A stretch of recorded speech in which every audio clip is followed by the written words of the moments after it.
Esta edición está compuesta por 10 conferencias, 6 serán en San Sebastián y 4 aquí en Eibar. Lo hace Policlínica con la colaboración del Ayuntamiento de Eibar. Además, recalcar que un año más los objetivos de estas aulas de salud son promover y explicar a la ciudadanía cómo debe cuidar su salud, así como de informar al público que asiste a las charlas sobre temas sanitarios de interés general. En esta ocasión empezamos con una ponencia de la cardióloga de Policlínica Guipúzcoa, Laura Quintas, que nos enseñará un poco más cómo mimar y cuidar nuestro corazón. Además, os adelanto que nos dará 5 consejos o 5 maneras de tenerlo un poco más sano. Y al finalizar la ponencia, todos los asistentes podrán preguntar sus dudas a la doctora. Muchas gracias. Muy bien, muchas gracias por la presentación. Buenas tardes a todos. Como han comentado, el aula de salud de hoy lo vamos a dedicar a dar una serie de consejos que nos ayudan a llevar una vida cardiosaludable para prevenir las enfermedades cardiovasculares. Las enfermedades cardiovasculares son la principal causa de muerte en todo el mundo, especialmente en los países desarrollados. Las enfermedades cardiovasculares son aquellas que afectan al corazón y a los vasos sanguíneos.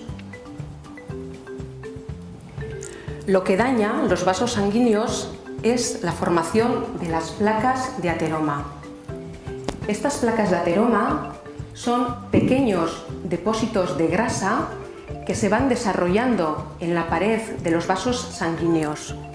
A medida que se van desarrollando, van estrechando las arterias y obstruyendo el flujo adecuado de la sangre. Durante el tiempo en el que se van formando estas placas de ateroma, no se producen síntomas y la persona no percibe que este proceso se está llevando a cabo. En ocasiones, estas placas de ateroma se rompen, de forma que la grasa del interior de las placas entra en contacto con la sangre, formándose un trombo que ocluye de forma brusca la luz arterial. Si este proceso ocurre en las arterias del corazón, en las llamadas arterias coronarias, la consecuencia va a ser un infarto de miocardio. Cuando esto ocurre en las arterias del cerebro, la consecuencia va a ser un infarto cerebral o un ictus cerebral. La presencia de distintos factores de riesgo aumenta la probabilidad de que se formen estas placas de ateroma y, sobre todo, lo que hacen es que este proceso ocurra de forma más precoz en personas más jóvenes. Entre los factores de riesgo existen algunos que son modificables o tratables, es decir, nosotros los podemos cambiar. Estos factores de riesgo modificables son el tabaquismo, el consumo excesivo de alcohol, la dieta no saludable, la vida sedentaria o la falta de ejercicio físico, también las cifras elevadas de presión arterial, los niveles elevados de colesterol en sangre y los niveles elevados de glucosa en sangre o la diabetes mellitus. También existen otros factores de riesgo que son no modificables o que nosotros no podemos cambiar. Estos son la edad, porque el corazón, al igual que el resto del organismo, también envejece, y a mayor edad el riesgo de sufrir una enfermedad cardiovascular es mayor. También el sexo masculino. En los varones, las enfermedades cardiovasculares se manifiestan de forma más precoz. Sin embargo, en las mujeres, a partir de la menopausia, cuando desaparece la protección de las hormonas, aumentan las enfermedades cardiovasculares y entonces ya se iguala la incidencia en hombres y en mujeres. También los antecedentes familiares de enfermedad cardiovascular son un factor de riesgo. Cuando existe un familiar de primer grado, padre madre o algún hermano que ha sufrido un evento cardiovascular precoz en edad temprana, por debajo de los 55 años en varones y por debajo de 65 años en mujeres, esa persona también tiene mayor riesgo de sufrir una enfermedad cardiovascular. Las enfermedades cardiovasculares se pueden prevenir actuando sobre estos factores de riesgo. Tabaco. Dejar de fumar es la medida más efectiva para disminuir el riesgo cardiovascular.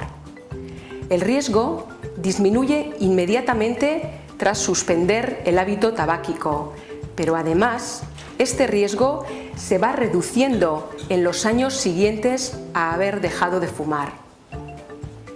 Si no puede dejarlo solo, no dude en buscar ayuda médica. Con la ayuda de un profesional, las posibilidades de conseguir dejar de fumar son mayores. Existen distintos métodos. Existen los sustitutos de la nicotina, los parches, los chicles, y existen fármacos que ayudan a controlar la ansiedad que produce el dejar de fumar. Y piensen que siempre es buen momento para intentarlo. Debemos llevar una alimentación cardiosaludable. ¿Cómo es la alimentación cardiosaludable?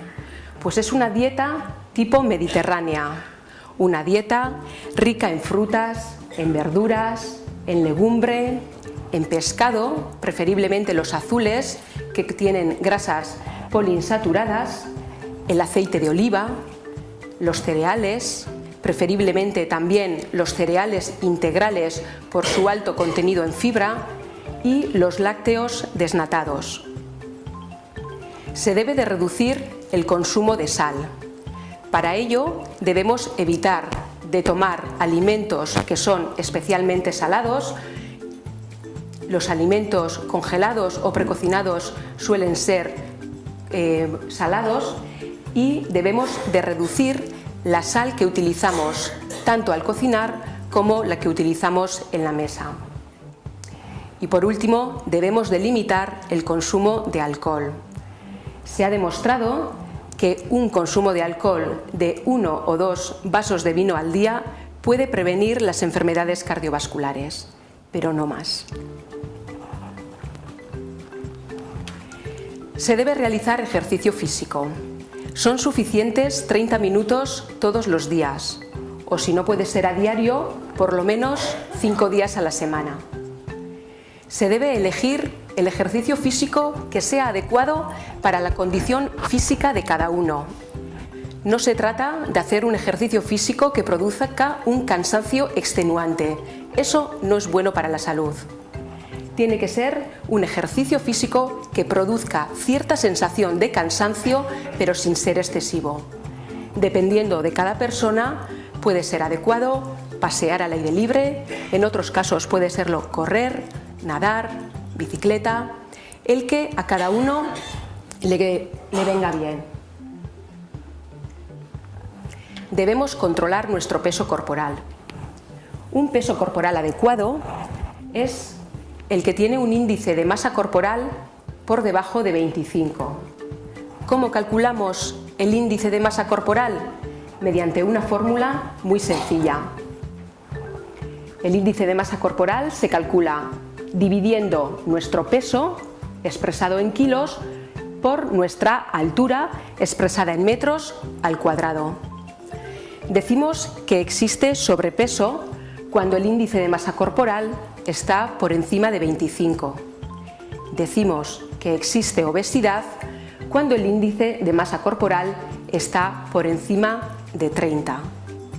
¿Y cuál es la forma de controlar nuestro peso corporal?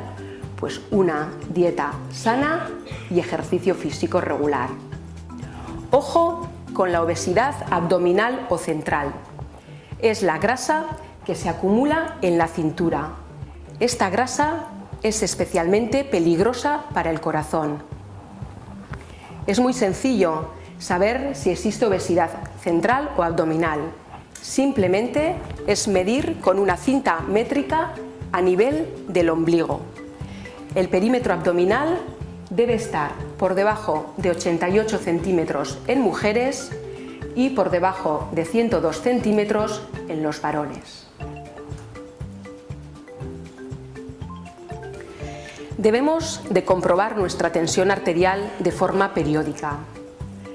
En personas sanas, por encima de 40 años, se recomienda tomar la tensión arterial por lo menos una vez al año.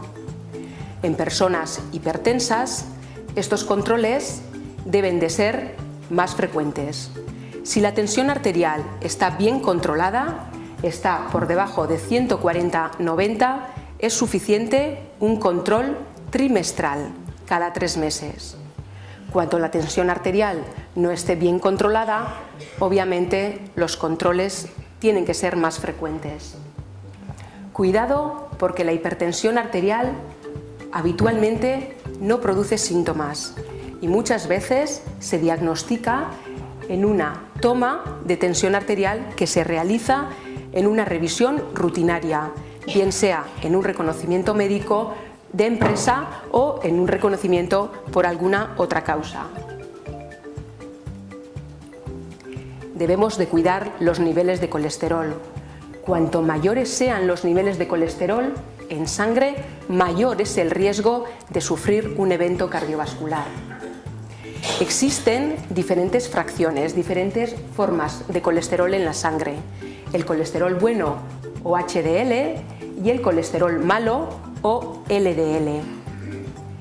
No solo es importante las cifras de colesterol total en sangre, también es importante conocer cada una de estas fracciones del colesterol, porque el colesterol HDL ayuda, limpia, digamos, de colesterol, de grasa, las arterias. Existen otro tipo de grasas, los triglicéridos, distintas al colesterol, que también son perjudiciales para el corazón y las arterias. También debemos de tenerlos bien controlados. Y, de nuevo, la mejor manera de mantener los niveles de colesterol en sangre controlados son la dieta cardiosaludable y el ejercicio físico. En cuanto a los niveles de azúcar en sangre, las personas que sufren de diabetes mellitus tienen entre 2 y 4 veces más probabilidad de sufrir un evento cardiovascular. En estas personas es fundamental un adecuado control de los niveles de azúcar en sangre para reducir y prevenir futuros eventos cardiovasculares. Y no nos olvidemos del estrés. Debemos de aprender a controlar el estrés y la ansiedad. El aumento de la tensión emocional es perjudicial para el corazón. Debemos de intentar tomarnos las cosas con optimismo y con calma. Cada persona puede conocer cuál es su riesgo cardiovascular a partir de unos pocos datos como son sus antecedentes, sus hábitos de vida y un examen físico y analítico. Puede saber si su riesgo es bajo, su riesgo es moderado o su riesgo es elevado. Y en consecuencia, mantener sus hábitos de vida en caso de que el riesgo sea bajo o plantearse modificar sus hábitos de vida y su estilo de vida en caso de que el riesgo sea intermedio o alto. Porque las enfermedades cardiovasculares a menudo no producen síntomas y no avisan. La primera manifestación puede ser tan grave como un infarto de miocardio. Si aparecen dolor en el pecho, en el cuello o garganta, hombro y brazo izquierdo, pero a veces también el dolor aparece en la parte superior del abdomen o en la espalda. Si además esto se asocia a sensación de dificultad para respirar y sobre todo si aparecen sensación de mareo, sudor frío y náuseas, no duden en acudir inmediatamente al médico. Podemos estar ante un infarto agudo de miocardio.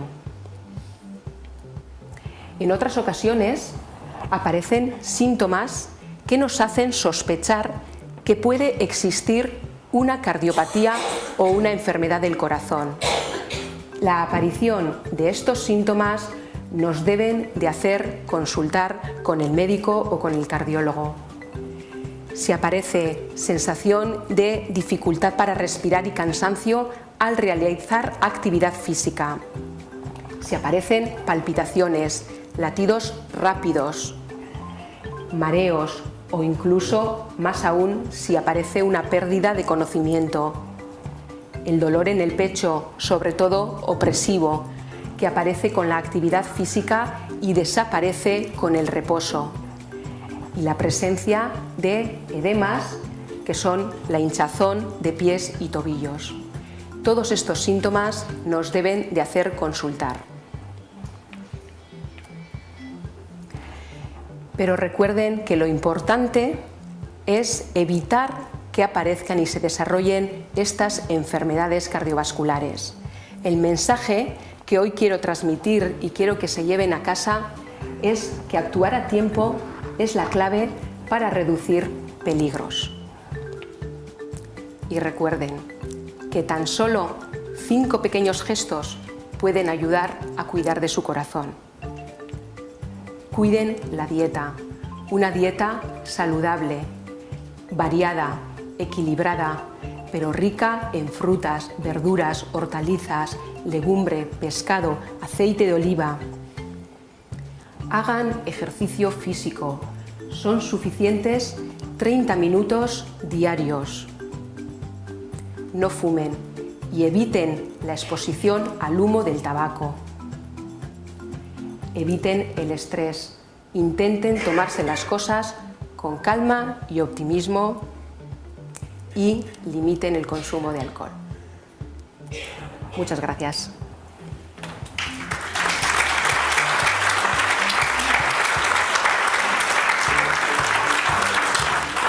¿Alguna pregunta? Bueno, yo le voy a hacer una pregunta.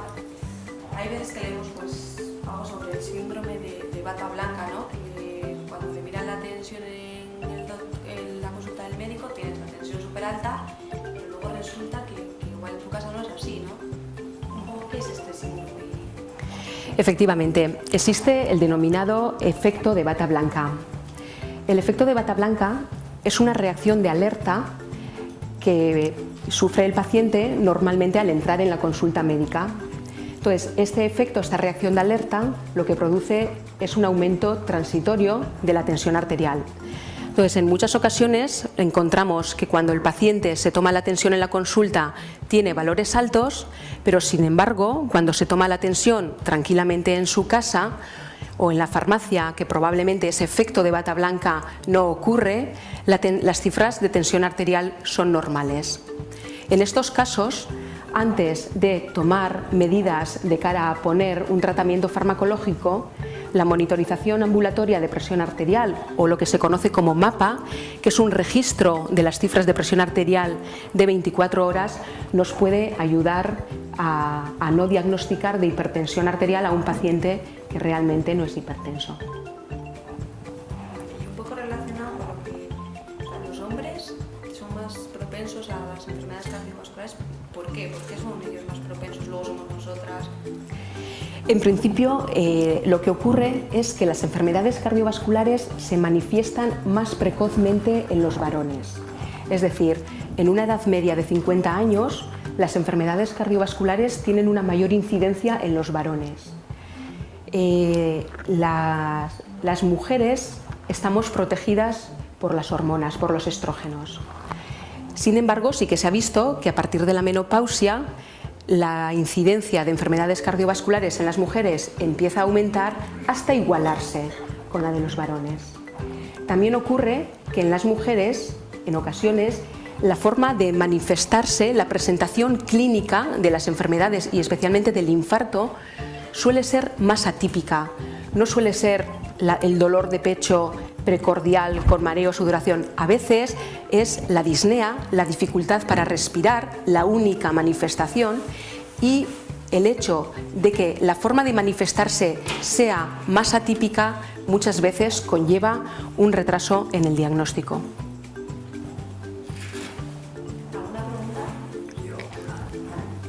Usted se ha expresado diciendo de que, y todos los médicos dicen que hay que hacer ejercicio, ¿verdad? Y unos hacen natación, otros hacen correr y otros... Mi sistema es caminar. Y después de caminar, luego hacer hora y media caminando, con una parada de 5 minutos por ahí. Y luego periódicamente pues cojo la tensión en la farmacia.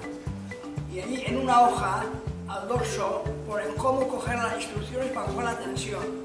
No coger la tensión hasta media hora después de caminar, lo cual demuestra que la caminata pues altera la tensión y ustedes le dan mucha importancia a la tensión. Y yo estoy propenso, después de andar, a que me dé un infarto, un ataque al corazón. No. El aumento de la tensión arterial es una respuesta fisiológica con el ejercicio. Es normal que aumente la tensión al realizar ejercicio físico y lo anormal sería que no subiera. Por eso, cuando diagnosticamos hipertensión arterial o cuando realizamos los controles habituales de la tensión arterial en una persona que es hipertensa, es verdad que esos controles se tienen que hacer en unas condiciones adecuadas, habiendo estado un rato en reposo, no hacer la toma inmediatamente después de hacer ejercicio. Son dos cosas distintas. La tensión arterial, en caso de personas hipertensas, los controles se deben de hacer en unas condiciones óptimas. Otra cosa es que el aumento de la tensión arterial como respuesta al ejercicio físico es una respuesta fisiológica, es normal. Y lo anormal sería que no subiera la tensión. Ojo, hasta unos niveles, por supuesto. Sí, ahora ya saben ustedes, la prueba de hoy a San Sebastián, pues en dicha prueba murió una chica en pleno esfuerzo. Y los médicos no pudieron hacer nada. Y este domingo pasado, en un partido de fútbol, concretamente en Tolosa, un futbolista murió y los médicos no pudieron hacer nada por salvarle durante 50 minutos. Esa mujer que corrió en la novia, pues desconozco si andaba con permiso de médico. Pero los futbolistas sí andan obligados a pasar por médicos. Y ese que murió y no pudo hacer nada, ¿por qué murió? Porque era hipertenso. No, bueno, yo desconozco el motivo exacto de la muerte de Bai. La idea de preguntarle, no pudieron hacerle nada para salvarle. La muerte súbita en personas jóvenes, deportistas, puede obedecer a la presencia de una cardiopatía estructural, o sea, determinadas enfermedades del corazón, como son la miocardiopatía hipertrófica obstructiva o la displasia renogénica, otro tipo de cardiopatías. En principio, si existe una revisión médica y se ha realizado un ecocardiograma, una ecografía del corazón, esta prueba nos permite descartar la presencia de cardiopatías estructurales. Y después hay otra causa de muerte súbita en personas jóvenes, que son las arritmias. Es verdad que las personas que tienen una cardiopatía son más propensas a tener una arritmia maligna que puede ser mortal. Pero es cierto que en ocasiones existen y ocurren las arritmias en personas que no tienen una cardiopatía estructural, y en esos casos es muy difícil o prácticamente imposible predecir la muerte súbita. Un poco para aquellos que tienen antecedentes familiares, ¿qué deben hacer? O sea, ¿un chequeo? ¿Qué se debe hacer para saber si puede ser tu exigente? Bueno, en el caso de los antecedentes familiares, como hemos visto, hay algunos factores de riesgo que son modificables y otros que no lo son. El tener antecedentes familiares de enfermedades cardiovasculares precoces, eso no lo podemos modificar. Entonces, de lo que se trata es de minimizar los factores de riesgo que sí son modificables. Es decir, lo que esté en nuestras manos vamos a intentar controlarlo para que por lo menos el riesgo sea el menor posible. En algunas ocasiones nos podemos anticipar pues bueno, con una revisión cardiológica mediante una ecografía del corazón o una prueba de esfuerzo. Pero en principio, en ausencia de síntomas, siempre y cuando no haya ningún síntoma, lo más beneficioso es controlar los factores de riesgo que sí puedas controlar, porque a medida que se van sumando los factores de riesgo, el riesgo va aumentando. ¿Alguna pregunta más? ¿La fibrilación auricular es para siempre? O, por ejemplo, voy donde mi especialista y me puede decir, ha desaparecido. Existen distintas formas de fibrilación auricular, o la fibrilación auricular, que al final es una única enfermedad, se puede manifestar de distintas maneras. Existe la fibrilación auricular que llamamos paroxística, que es la que va y viene, la fibrilación auricular persistente, que es la que viene y normalmente requiere de alguna intervención, bien farmacológica o bien mediante una cardioversión eléctrica, pero requiere una intervención para que desaparezca. Y después está la fibrilación auricular permanente o crónica, que es la que ya no se quita. No son enfermedades distintas, son estadios evolutivos normalmente de la misma enfermedad.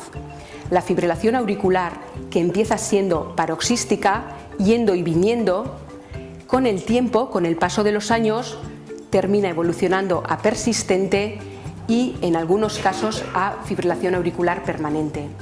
También es verdad que la evolución a una forma, o si la evolución va a ser más o menos precoz, va a depender también de si existe una cardiopatía estructural asociada o no. Y en este caso también el ecocardiograma, la ecografía del corazón, nos aporta mucha información, sobre todo en cuanto al grado de dilatación auricular. A mayor dilatación auricular, mayor probabilidad de que la arritmia se perpetúe. ¿Alguna pregunta más? Has comentado que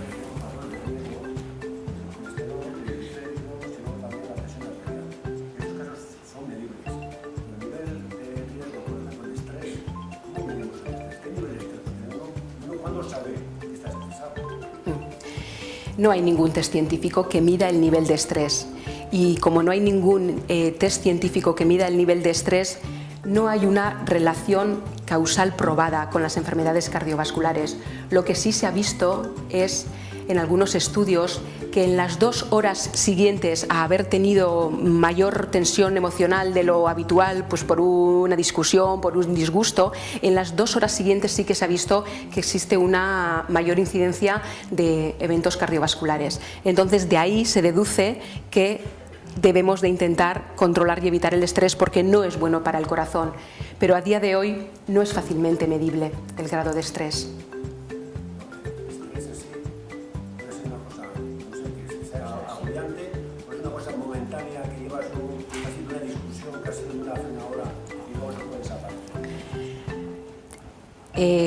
Son las dos cosas, es decir, en un momento determinado un aumento momentáneo de la tensión emocional es perjudicial, no ayuda, pero por otro lado también se ha visto que determinados tipos de personalidades, gente que es muy competitiva, gente que es muy exigente consigo misma, en el trabajo, en casa, en todas las cosas que hace, ese tipo de personalidad sí que se relaciona con un mayor riesgo de sufrir una enfermedad cardiovascular. Por tanto, son las dos cosas. Es un poco la forma de ser, de forma, digamos, que sería un estrés mantenido o permanente, y luego está el aumento de tensión emocional, el estrés puntual como consecuencia de una discusión, un disgusto familiar o lo que sea, que ese tampoco es bueno.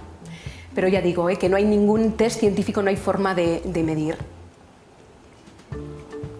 ¿Alguna pregunta? ¿Nadie se anima? Bueno, pues con esto damos por concluida esta... Otra. No se trata de secuelas, ¿Secuelas o infartos? ¿qué puede pasar? ¿Qué puede quedar?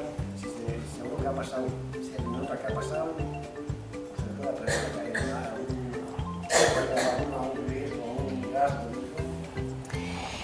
principio, después de un infarto agudo de miocardio, normalmente, a consecuencia de esa arteria que se ha cerrado y que por tanto la zona de miocardio que recibía sangre de esa arteria se queda sin oxígeno, esa zona se muere, ese tejido se muere y queda una cicatriz en el corazón. Hablamos del infarto agudo de miocardio, que es cuando la arteria ha permanecido cerrada el suficiente tiempo como para que el tejido se muera.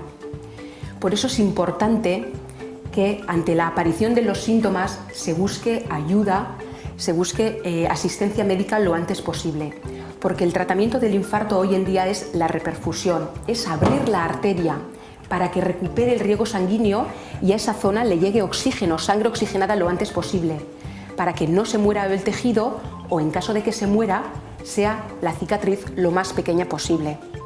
Cuanto más tiempo tardemos, más tejido muerto.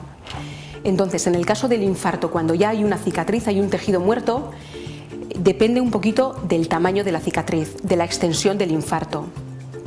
A mayor extensión del infarto, cuanto más tejido, mayor cantidad de tejido esté muerta, la función sistólica, la fuerza de bombeo del corazón va a ser menor, porque el tejido sano que queda es menor.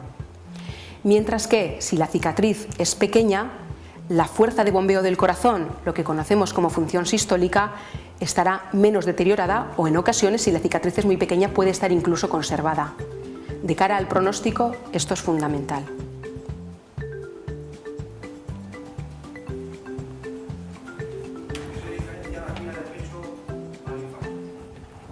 En principio, en la angina de pecho no hay tejido muerto. Todo el tejido es recuperable. En la angina de pecho, la arteria está estrecha, pero no obstruida del todo. La placa no se rompe y no se forma el trombo que ocluye la arteria. En la angina de pecho lo que tenemos es una placa de ateroma de gran tamaño, pero que no está rota. Y lo que hay es una dificultad para el riego sanguíneo lo suficientemente importante como para que al hacer ejercicio físico y al aumentar en consecuencia las necesidades de oxígeno de ese corazón, ese estrechamiento no permite que llegue sangre suficiente y es cuando aparece la angina de pecho. Pero normalmente la angina de pecho en reposo desaparece. Con el reposo el dolor desaparece. En el infarto agudo de miocardio lo que ocurre es una rotura de una placa, la formación de un trombo que ocluye de forma brusca y de forma completa la arteria. Hay una zona que se queda sin riego sanguíneo y esa zona se muere.